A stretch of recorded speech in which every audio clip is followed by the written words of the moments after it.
Kedu, Afambu, Mark, or Tochuwku, but just call me Mark. Get me? Everything na Anambra State.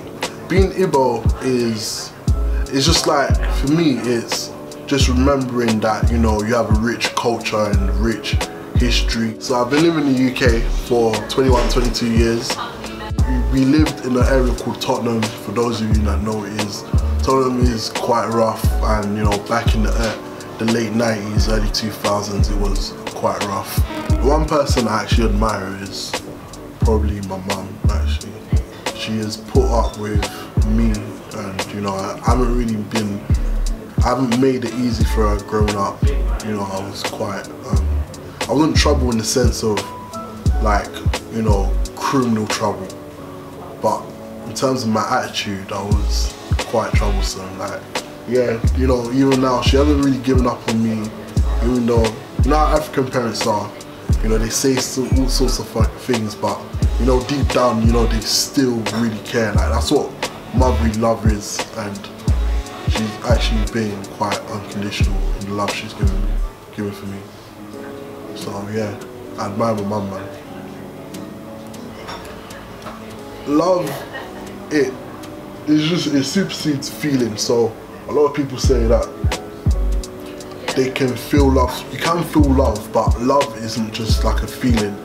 Love almost is, you're willing to go steps for that person that you wouldn't usually go. When you're finding a partner, you want to make things as easy as possible. You want to make things as smooth as possible. So if the more similarities that you have, the easier it is to understand one another. So, but I'm not saying, you know, if the girl's Igbo, if the girl's not Igbo, I'm not gonna, like, you know, reject her or anything. But I just think her being Igbo will make more sense. Dating wise, I've been with a couple Caribbean girls. To be honest, I've been probably the demon in that situation. I've actually been in love before, and it's, I don't know, as a man, yeah, you don't want to feel vulnerable. So when someone makes you feel vulnerable, it's a little bit scary. When you're, you know, this build, it can play to your advantage, and it can sometimes play against you. So, yeah, to be honest, yeah, at one point, to be honest, when I was like 14 or 13, I didn't like being tall, because I thought I looked quite long, like a pencil or something. So I'm thinking like, oh yeah, these guys are like quite short and everything fits them.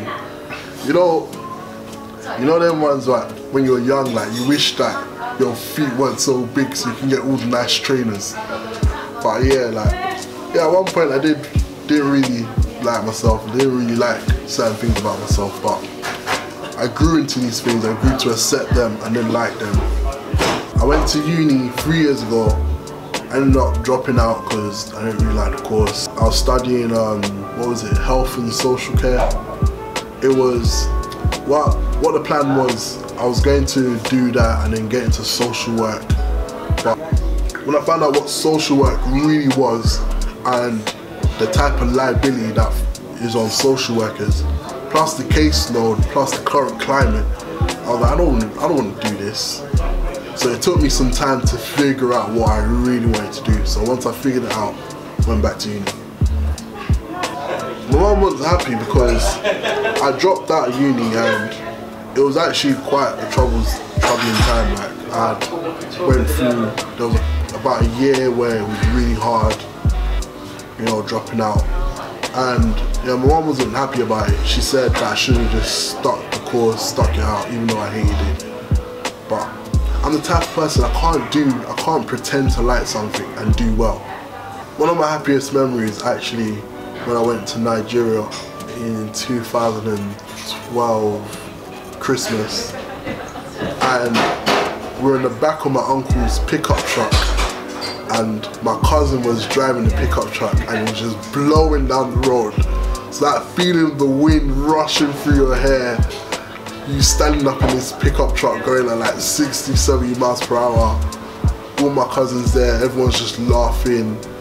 I mean, that's probably one of the best times I've had.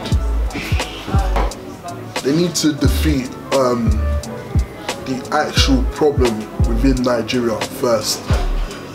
See, once they defeated it, see how that goes. If they still feel like, okay, we still need our own country, then go for it.